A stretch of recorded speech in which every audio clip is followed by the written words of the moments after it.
Greetings. I am back on here. I'm in a different headspace, a different vibration than I was in the last video that I recorded really way early this morning.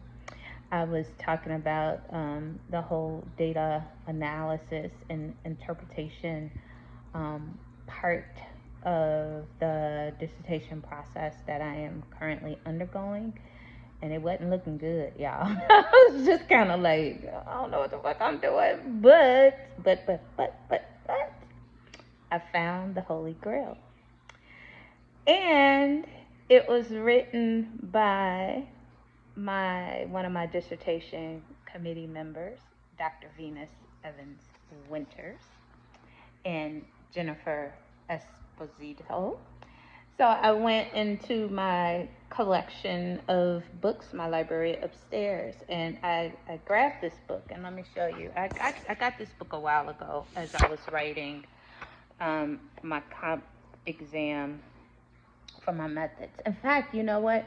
I didn't put a lot of it in my comp exam for my methods because it had just come out after I had submitted my methods. But let me show y'all this book. Let me see if I can turn the camera around. I can't turn it around. I don't know how to. So this Intersectional Qualitative Research, Introduction to Intersectional Qualitative Research, is so crystal clear in terms of how to start the data management and analysis process. Dr. Winters is dropping so many gems in this book, and it is so easy to follow. It's just, yeah, I'm reading all these other books, and not that they're not easy to follow. It's just like this book, she just makes it very crystal clear in terms of the process steps that are involved in doing the data analysis and interpretation. And she makes it like so easy to digest this information.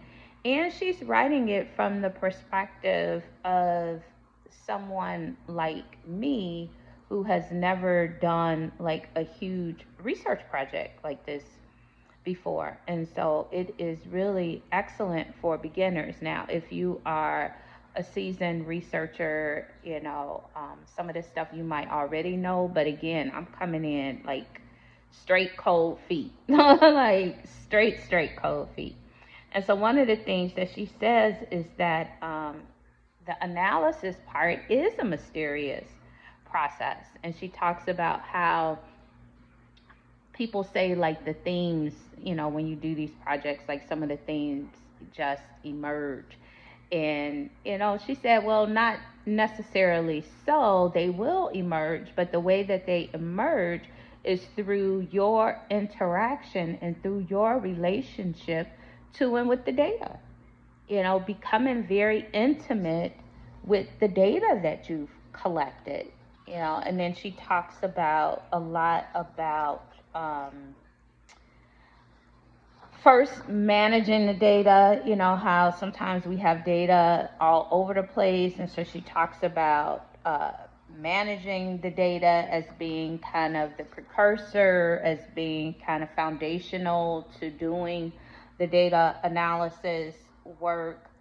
And then she talks about how to code the data and how to create categories from the code, and then how to create themes from the categories. And again, very simplistic, like just in terms of understanding, not simplistic in terms of content. Content is amazing, but just simplistic in terms of just understanding it and laying it out for someone like me in regular terms, in a cohesive framework that is making me feel a lot better about diving into it. And then she said the same thing I said in my last video. I said, well, I guess I'm just going to have to just do it.